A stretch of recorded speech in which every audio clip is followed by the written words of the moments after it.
దేవునికి మనం సమయం ఇవ్వట్లా. అన్నిటికీ సమయం ఇస్తున్నాం.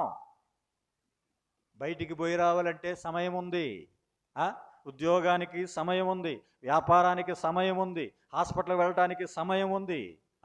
అన్ని పనులకు మనము పనులన్నీ పక్కన పెట్టి మన పనులకు సమయం ఉంది, కానీ దేనికి సమయం చూపించట్లేదు చెప్పండి. దేవుని మందిరం అంటే అషామాషి.